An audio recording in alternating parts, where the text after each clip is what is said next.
வணக்கம். நான் ருத்ரவிநாயக பாண்டியன். பிரபஞ்ச பேராற்றல் மற்றும் இயற்கைக்கு நன்றி தெரிவித்து இந்த பதிவினை வழங்குகின்றேன். நாம் ஜாதகம் தொடர்பான விளக்கப்பதிவை பார்க்க இருக்கின்றோம். அதன் அடிப்படையில் சமீபத்தில் மறைந்த ஆரோக்கிய குறைவால் மரணம் அடைந்திருக்கின்ற திரு ரோபோ சங்கர் அவர்களுடைய ஜாதகம் தொடர்பான விளக்கப்பதிவை பார்க்க இருக்கின்றோம்.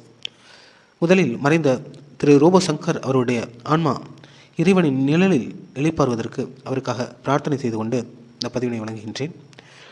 திரு ரோபோ சங்கர் அவர்கள் விஜய் டிவியின் மூலமாக அறியப்படக்கூடியவராக இருக்கின்றார். குறிப்பாக கலக்கப்போவது யார் என்ற நிகழ்ச்சியில் வலம் வந்தவர். இவர் ஒரு ஸ்டாண்டப் காமெடியனாக, டான்ஸராக, மிமிக்ரி ஆர்டிஸ்டாக, பாடகராக பல்வேறு பரிணாமம் சார்ந்து இயங்கக்கூடியவராக இருந்திருக்கின்றார். அது மட்டுமல்லாமல் தமிழ் சினிமாவில் குறிப்பிடத்தக்க படங்களில் இவர் நடித்தும் இருக்கின்றார். குறிப்பாக பார்த்தோம் என்றால் மாரி, புலி, கடவுள் இருக்கின்றார் குமார், வேலைக்காரன், விஸ்வாசம், இரும்புத்திரை போன்ற பல்வேறு படங்களில் சிறப்பான கதாபாத்திரங்கள் ஏற்று நடித்திருப்பார். இவருடைய ஒன்லைன் காமெடிஸ், பாடி லாங்குவேஜஸ், உடல் மொழியாலேயே பல்வேறு திறன்களை வெளிப்படுத்தக்கூடிய தன்மை கொண்டவராக திரு ரோபோ சங்கர் அவர் இருந்திருக்கின்றார். அவருக்கு எதன் அடிப்படையில் இதுபோன்ற ஆரோக்கிய குறைபாடு ஏற்பட்டது, அவருடைய நவாம்சம், ராசி கட்டம் மற்றும் தசாபதிகள் எதை சுட்டி காட்டுகின்றன, எதனால் அவர் குறிப்பிட்ட காலமாகவே உடல் ஆரோக்கியம் பிரச்சனையில் அவதிப்பட்டு உடல் எடை சார்ந்த பிரச்சனைகள் ஏற்பட்டு இப்பொழுது அந்த ஜாண்டிஸ் மஞ்சள் காமாலை நோயால் மரணம் அடையக்கூடிய சூழல் ஏற்பட்டிருக்கின்றது என்பதை பார்க்கலாம். அவருடைய நவாம்சம் பார்க்கும் பொழுது அவருடைய லக்னத்திலிருந்து 2ஆம் இடத்தில் சுக்கிரன் ஆட்சியாகவே இருக்கின்றார். இவர் குடும்ப பந்தம், பாசம், பிணைப்பு அதிகம் கொண்டவராக இருக்கின்றார். ஹைலி எமோஷனல், சென்டிமெண்டலாக இருக்கக்கூடியவர் தான் இவர். குறிப்பாக பார்த்தோம் என்றால் இவர் மனைவி மற்றும் இவருக்கு ஒரு பெண் குழந்தை மற்றும் மருமகன், அவருக்கு ஒரு பேரன் பேத்தி என்று இவர் குடும்பம் சார்ந்தே அதிகமாக இயங்கக்கூடியவராகவும், சமீபத்தில் அதிகமாக இவர் குடும்பம் சார்ந்த செயல்பாடுகள் வெளியுலகுக்கு தென்பட்டக்கூடிய அளவுக்கு இருந்தன. மற்றும் இவருக்கு 3ஆம் இடத்தில் சூரியன், கேது, மாந்தி இருக்கக்கூடிய கிரக அமைப்பை பெற்றிருக்கின்றார். இவருடைய 7ஆம் அதிபதியான சுக்கிரன் 2ஆம் இடத்தில் ஆட்சியாக இருப்பது மனைவி சார்ந்த அமைப்பு சிறப்பாக இருக்கின்றது என்பதை சுட்டிக்காட்டுகின்றது. மற்றும் இவருடைய லக்னாதிபதி 5ஆம் இடத்தில் இருப்பது தான் இவருடைய மகள் மீது அவ்வளவு அன்பும் பிரியமும் பாசமும் கொண்டிருக்கின்றார் என்பதை தெளிவாக காட்டுகின்றது. இவருக்கு 3ஆம் இடத்தில் இந்த சூரியனும் கேதுவும் இருப்பது தான் இவர் ஒரு ஸ்டாண்டப் காமெடியனாக வலம் வருவதற்கு, மிமிக்ரி ஆர்டிஸ்ட் போன்ற செயல்பாடுகளை எல்லாம் செய்வதற்கு காரணமாக அமைந்திருக்கின்றது. மற்றும் இவர் சினிமாவிலும் நடித்திருக்கின்றார் என்றாலே, சினிமாவில் நடிக்க வேண்டும் என்றாலே, ஒரு காமெடியனாக இருக்க வேண்டும் என்றாலே நாம் பல்வேறு காமெடி நடிகர்களை சார்ந்த ஜாதகத்தை விளக்கியிருக்கின்றோம். வடிவேலு, விவேக், நாகேஷ், கவுண்டமணி என்று சுக்கிரனும் செவ்வாயும் மிக மிக அவசியமான ஒன்று. அதன் அடிப்படையில் இவர் சுக்கிரன் ஆட்சியாகவும் செவ்வாய் லக்னாதிபதியாகவும் 5ஆம் இடத்தில் இருப்பதும் மற்றும் இவருக்கு 9ஆம் இடம் நன்றாக இருந்தால்தான் கலைத்துறையில் சாதிக்க முடியும். 3-9 ராகு கேது சார்ந்த தொடர்புகள் அவசியம். அதன் அடிப்படையில் இவருக்கு 3ஆம் இடத்தில் சூரியனும் கேதுவும் இருப்பது சிறப்பு. மற்றும் இவருக்கு 7ஆம் இடத்தில் சந்திரனும் சனி உச்சமாக இருக்கின்றார். இவர் பொதுவாக பார்த்தோம்னா இவர் டிவி ரியாலிட்டி ஷோஸில் தான் அதிகமாக வலம் வந்தவர். அதில் இந்த நடுவர் போன்ற அமைப்பு, சனி நன்றாக இருந்தால் தான் நடுவராக எல்லாம் செயல்பட முடியும். இவர் ஒரு குறிப்பிட்ட காலம் அது போன்ற நடுவர் போன்ற அமைப்பில் செயல்பட்டு இருப்பார். சனி உச்சமாக சந்திரனுடன் இருக்கின்றது. புனர்பூ தோஷம் என்பார்கள். நவாம்சம் ஒரு குறிப்பிட்ட தன்மைகளை சுட்டிக்காட்டும். உணர்வுபூர்வமாக இருக்கக்கூடியவர்களாக இருப்பார்கள். ஃபேமிலி வேல்யூஸை அதிகம் புரிந்தவர்களாக இருப்பார்கள். இவருக்கு 8ஆம் இடத்தில் குரு இருக்கின்றார். இவருடைய 12ஆம் அதிபதியே 8ஆம் இடத்தில் இருப்பது இந்த ஆரோக்கியம் சம்பந்தப்பட்ட குறைபாடுகளை தெளிவாக எடுத்துக்காட்டுகிறது. ஒருவருடைய ஆயுளை தீர்மானிக்கக்கூடிய இடங்கள் எது, எந்தெந்த கிரகங்கள் என்றால் சனி கர்மக்காரகன், ஆயுள்காரகன் என்று குறிப்பிட்டாலும் 3, 6, 8, 10 இந்த இடங்கள் தான் ஒருவருடைய ஆயுளை தீர்மானிக்கக்கூடியதாக இருக்கும். சனி காரகனாக இருந்தாலும் கூட 3, 6 மற்றும் 8, 10ஆம் இடங்கள் தான் ஒருவருடைய வாழ்வியலை, ஒருவருடைய ஆயுளை தீர்மானிக்கக்கூடிய இடங்களாக இருக்கின்றன. அதன் அடிப்படையில் 3ஆம் இடத்தில் சூரியனும் கேதுவும் இருப்பதும், இவருடைய 6ஆம் அதிபதி இவருக்கு 9ஆம் இடத்தில் இருந்தாலும் கூட இவருக்கு 12ஆம் அதிபதியான குரு 8ஆம் இடத்தில் வருவது சிறப்பில்லை. மற்றும் 10ஆம் அதிபதியான சனி இவருக்கு 7ஆம் இடத்தில் உச்சமாக இருப்பது அவ்வளவு சிறப்பான யோக பலன்களை கொடுக்காது. மற்றும் குறிப்பாக இவருக்கு இது போன்ற வயிறு சம்பந்தப்பட்ட பிரச்சனைகள், குறிப்பாக மஞ்சள் காமாலை, ஜாண்டிஸ் போன்றது கல்லீரல் சம்பந்தப்பட்ட பிரச்சனைகளை சுட்டிக்காட்டும். அதன் அடிப்படையில் 6, 7, 8 இந்த இடங்கள் சிறப்பாக இருக்காது. குறிப்பாக வாழ்வியல் சார்ந்த அதிகமான பலன்களை கொடுக்கக்கூடிய அந்த குருவும் சனியும் 8 மற்றும் 7ஆம் இடம் சார்ந்து வருவது, அதுவும் சனி உச்சமாக இருப்பது அவ்வளவு சிறப்பான தன்மைகளை தரவில்லை என்பது தெளிவாக நவாம்சம் சுட்டிக்காட்டுகின்றது. ராசி கட்டமே அவருடைய முழுமையான வாழ்வியலை எடுத்துக்காட்டும். மற்றும் இவர் கலைத்துறை சார்ந்து சிறந்து விளங்குவதற்கு குடும்ப பந்த பாசம் மற்றும் இவருடைய குழந்தை சார்ந்த பற்று பாசம் இது எல்லாமே இவருடைய நவாம்சம் தெளிவாக எடுத்துக்காட்டுகின்றது. இவருடைய 9ஆம் அதிபதியான குருவும் 8ஆம் இடத்தில் வந்தாலும் கூட இவருக்கு 9ஆம் இடத்தில் இந்த புதன், ராகு இதெல்லாம் இருப்பது சிறப்பாக ஒரு கலைத்துறை சார்ந்த நாட்டம் விருப்பம் கொண்டவராக இருப்பதற்கெல்லாம் ஒரு வழிவகை ஏற்படுத்தி கொடுத்திருக்கின்றது. இவருடைய ராசி கட்டம் என்ன தன்மைகளை எடுத்து காட்டுகின்றது என்பதை பார்க்கலாம். இவர் பிறந்தது பார்த்தோம் என்றால் ஞாயிற்றுக்கிழமையில் மார்கழி 9ஆம் தேதி சித்திரை 3ஆம் மாதம் துலாம் ராசியில் சிம்ம லக்னத்தில் தசமி திதியில் தான் பிறந்திருக்கின்றார். குறிப்பாக துலாம் ராசி என்றாலே ஓரளவு இது போன்று நகைச்சுவை சார்ந்த தன்மைகள் பொருந்தியவராகவே இருப்பார்கள், கடவுள் நம்பிக்கை பொருந்தியவர்களாக இருப்பார்கள், மற்றும் கூட்டு நடவடிக்கைகள் பிறருடன் சேர்ந்து இயங்க வேண்டும் என்ற பிறர் சார்ந்த நம்பிக்கை அதிகமாக கொண்டவர்களாக இருப்பார்கள். மற்றும் சிம்ம லக்னமாக இருப்பதனால் அதிகாரம் சார்ந்த அமைப்புகளில் சிறந்து விளங்க வேண்டும், புதிதாக கற்றுக்கொள்ள வேண்டும் என்ற நாட்டம் இருக்கும். சிம்மம் லக்னம் என்றாலே அவர்கள் குழந்தை பாசம் பிரியம் கொண்டவர்களாக இருக்கக்கூடியவர்களாக இருப்பார்கள். இதன் அடிப்படையில் இவருக்கு என்னென்ன தன்மைகள் இவருடைய ராசி கட்டம் சுட்டிக்காட்டுகின்றது என்பதை பார்க்கலாம். இவருக்கு பிறக்கும் பொழுது செவ்வாய் திசை 2 வருடம் 9 மாதம் 8 நாட்கள் இருந்திருக்கின்றது. இவருக்கு லக்னத்திலேயே இந்த சனியும் ராகுவும் சேர்ந்திருக்கக்கூடிய அமைப்பு, மாந்தியுடன் சேர்ந்திருக்கக்கூடிய அமைப்பு தான் பிரச்சனை. நாம் இதே போன்ற சிம்ம லக்னம் தான் நடிகர் ராஜேஷ் அவர்களுக்கும் பார்த்திருப்போம். ராஜேஷ் அவரும் ஒரு வயது முதிர்வின் காரணமாக இருந்தாலும் கூட அவர் இறக்கும் வரை அவர் ஆரோக்கியம் சார்ந்த எந்த விதமான பெரிய அளவுக்கு மேஜரான ஒரு இண்டிகேஷன்ஸ் அவருக்கு வரல. திடீர்னு தான் மரணம் அடைந்தார். அவருக்கு சனி தசா காலகட்டம் அது போன்ற பிரச்சனைகளை ஏற்படுத்தியது. இவர் இப்போ 47 வயது தான் இவருக்கு ஆகின்றது ரூபசங்கர் அவர்களுக்கு. இருப்பினும் இவருக்கு இப்போ சனி தசை வந்தது தான் இவருக்கு பிரச்சனை. இது போன்று லக்னாதிபதி 6ஆம் அதிபதிக்கு சனி லக்னத்திலேயே வருவது அவ்வளவு சிறப்பு இல்லை. இவருக்கு லக்னம் ஓரளவு சிறப்பாக தாங்க இருக்குது.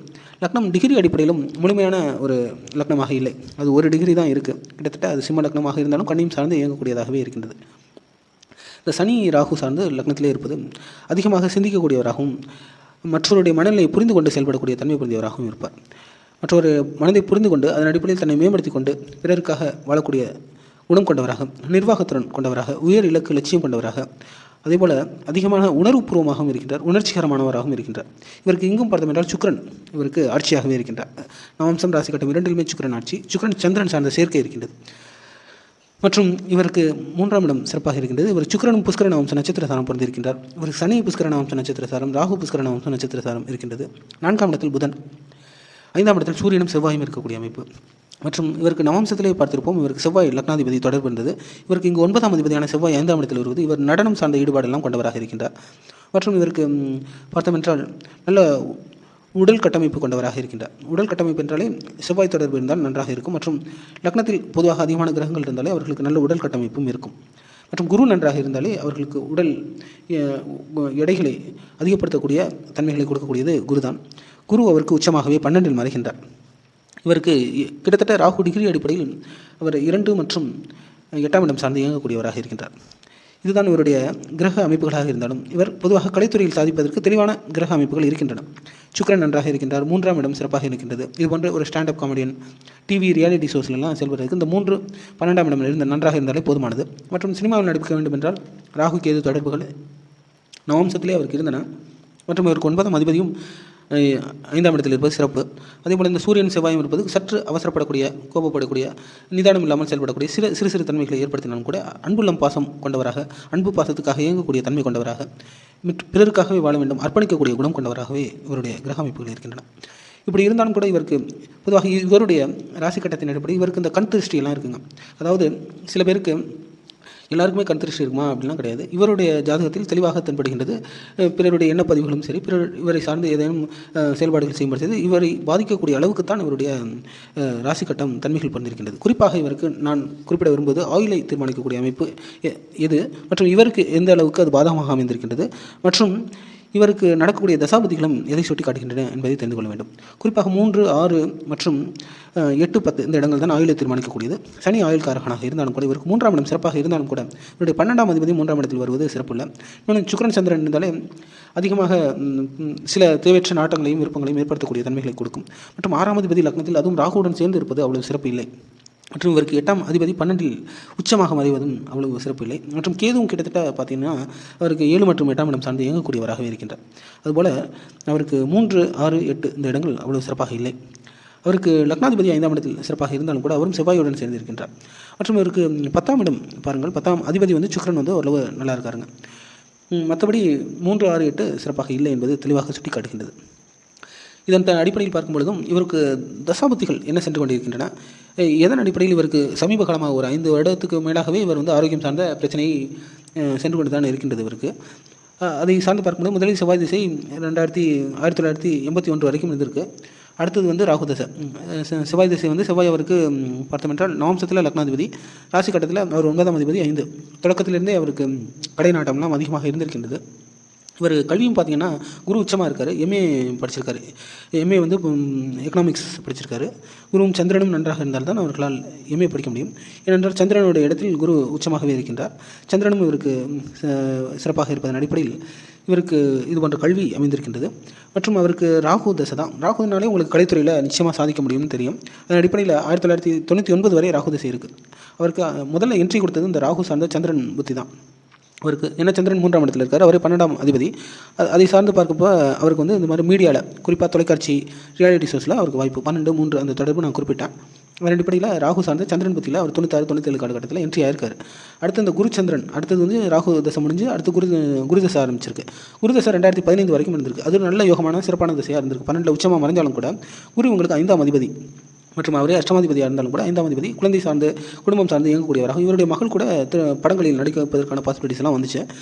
அதன் அடிப்படையில் குரு வந்து உச்சமாக 12 மறைஞ்சாலும் குரு சந்திரன் அந்த காலகட்டத்தில் தான் அவருக்கு இந்த திரைப்படத்தில் என்ட்ரி. முதல்ல வந்து ரவுத்ரம் அப்படிங்கிற ஒரு படத்தில் நடித்தார். அந்த படம் சரியான அளவுக்கு வெளிவரவில்லை. அடுத்து குரு ராகுல தான் அவருக்கு முதல் படம் ரிலீஸ் ஆனிச்சு. இதற்கு தானே ஆசைப்பட்டாய் படகுமாரா அப்படின்னா 2013 ஒரு படம் ரிலீஸ் ஆனிச்சு. அது வந்து குரு சார்ந்த ராகு புத்தி. ஏன்னா குரு வந்து அவருக்கு 5ஆம் அதிபதி 12 மறைகிறதா இருக்கட்டும். ராகு வந்து எப்போவுமே கலைத்துறைக்கு பலன் கொடுக்கக்கூடிய தன்மையின் அடிப்படையில் இவருக்கு பட வாய்ப்புகள் அதிலிருந்தே தொடர்ச்சியாக நடித்து கொண்டிருக்கின்றார். அவர் ஓய்வு இல்லாமல் செயல்பட்டு கொண்டு இருக்கக்கூடியவராகவே இருக்கின்றார். அவர் வந்து டெலிவிஷன் சீரீஸில் நடிக்கிறாரு. இந்த மாதிரி பல்வேறு துறை சார்ந்து இயங்கக்கூடியவராக ஒரு படத்தில் நடிகராக மட்டும் இல்லாமல் வெப் சீரிஸில் நடிக்கிறாரு. மற்றும் டிவி ஷோஸ்லலாம் அவர் கலந்துக்கிட்டு தான் இருக்காருங்க. அடுத்ததாக வந்து சனி தசை தான் அவருக்கு பிரச்சனைகளை அதிகமாக ஏற்படுத்தியிருக்கின்றது. இந்த 2015 அவருக்கு சனி தசை. அதுலேருந்து உடல் ஆரோக்கிய குறைபாடு, ஏற்கனவே இந்த பிரச்சனைகளில் உடல் எடையும் பார்த்திங்கன்னா நிறையா ஃப்ளக்சுவேஷன்ஸ் அவருக்கு வந்துச்சு. ஏற்ற இறக்கம் வந்தது. 2015 2018 வரைக்கும் சனி சார்ந்த சுயபுத்தி. அதற்கு பிறகு சுயபுத்தி முடிந்து புதன் புத்தி, கேது முடிந்து இப்பொழுது அவருக்கு சென்று கொண்டிருப்பது சுக்கிரன் புத்தி. சுக்கிரன் அவர் 3ஆம் அதிபதியாக இருந்தாலும் கூட அவர் 10ஆம் அதிபதியும் கூட. நான் குறிப்பிட்ட 3, 6, 8, 10 தான் ஆயுளுக்கு ஒருத்தவங்களை நிச்சயமாக பார்க்கணுன்னா அந்த 10ஆம் அதிபதியாக சுக்கிரன் இருப்பதன் அடிப்படையிலும் அவருக்கு சுக்கிரன் தசை இப்போ தான் முடிய போகுது. ஆக்சுவலாக இந்த செப்டம்பர் மாதத்தோட சுக்கிரன் முடிந்து அடுத்து சூரியன் தசை ஆரம்பமாக இருப்பதற்குள் அவருக்கு இந்த மரணம் ஏற்பட்டிருக்கின்றது. அவர் இறந்த காலகட்டம் எப்படி இருக்குன்னா சனி தசையில் சுக்கிரன் புத்தியில் கேது வந்திரத்தில் தான் அவர் இறந்திருக்கார். கேது வந்து அவருக்கு 7ஆம் இடம், கிட்டத்தட்ட 7 மற்றும் 8ஆம் இடம் சார்ந்து இயங்கக்கூடியவராக இருக்கின்றார். அதன் அடிப்படையில் இது போன்ற பிரச்சனைகள், ஆரோக்கியம் சார்ந்த குறைபாடின் அடிப்படையில் அவருக்கு ஒரு மரணம் ஏற்பட்டிருக்கின்றது. இதுபோன்று அவருக்கு இந்த கேது இந்த கிரக அமைப்புகள்லாம் அவருக்கு எந்த அளவுக்கு மறைமுக எதிர்ப்புகள்லாம் இருந்திருக்கு அப்படிங்கிறதையும், இவர் ஆரோக்கியம் சார்ந்த பிரச்சனைகள்லாம் எந்த அளவுக்கு இவருடைய ராசி கட்டம் தொட்டி காட்டுகின்றது என்பதையும் தெளிவாக எடுத்து காட்டுகின்றது.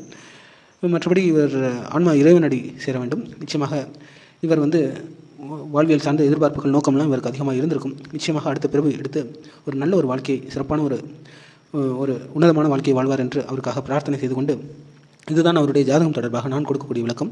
மீண்டும் இதுபோன்ற ஜாதகம் தொடர்பான விளக்கப்பதிவில் உங்களை மீண்டும் சந்திக்கின்றேன், விரைவில் சந்திக்கின்றேன். புவியுள்ள காலமெல்லாம் புகழோடு வாழ்ந்திடுவீர். வையகம் செழிக்க வாழ்க வளமுடன்.